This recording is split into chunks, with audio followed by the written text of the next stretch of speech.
Breaking Chains as an intern after I graduated college in 2010. I was really just looking for a way to serve after college before I started looking for full-time employment. And I did not know Amber, but a friend of a friend of a friend knew her, and Amber agreed to let me come serve and live with her for 4 months.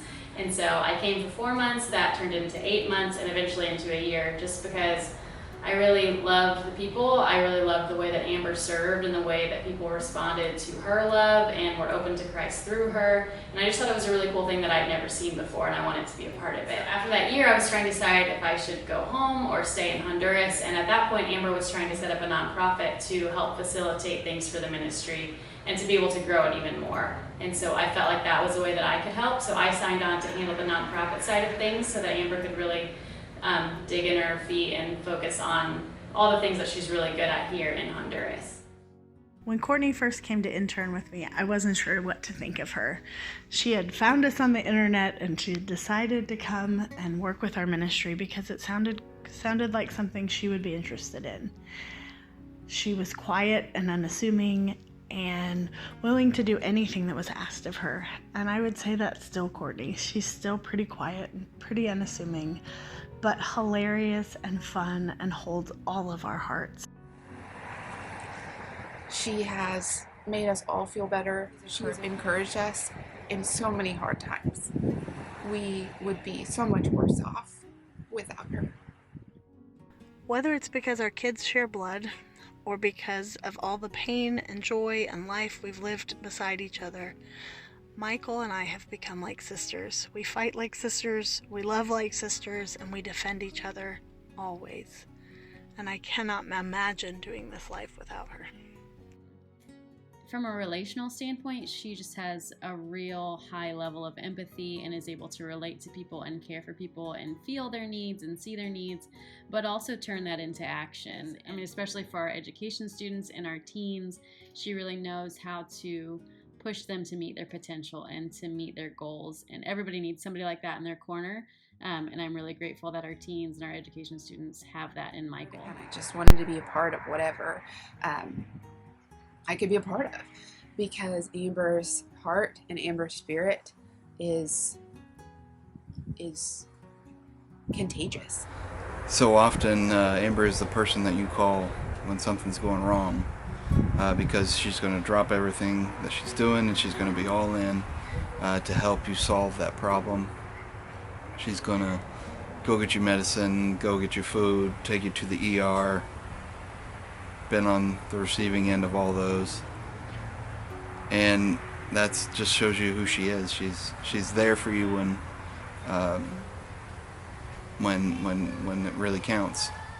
I'm not sure if John really knew what he was getting into when he essentially married into the Breaking Chains family by marrying Michael. But what I do know is that once I got past John's introverted, introspective side, I got to know one of the kindest, most patient, most intelligent men I've ever met in my life.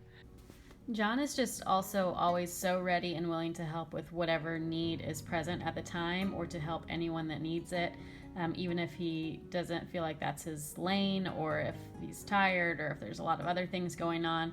He just has a real incredible capacity to serve and to meet needs wherever they are. And that's just something that is super valuable. And I appreciate about him is just that if there is a need, you can count on him to fill it regardless. And that kind of dependability and that kind of heart for service is something that I really admire. If Amber hadn't taken that leap of faith, I would have a much different view of the grandness of God's grace that I've learned over my time here at Breaking Chains and working in frankly a tough environment and a tough place with people who are hurting, and my life would be completely different. I wouldn't have my kids. My older children all have come via Breaking Chains, and I can't imagine life without them. Can't imagine not adopting them. Can't imagine not getting to love them as our Father loves us in heaven. Amber is the dreamer, and Amber inspires us. Courtney gets all the money that we need to survive, and John is along the way helping us stay afloat, and all of the individual staff that bring their own skills and their own hearts keep us thriving.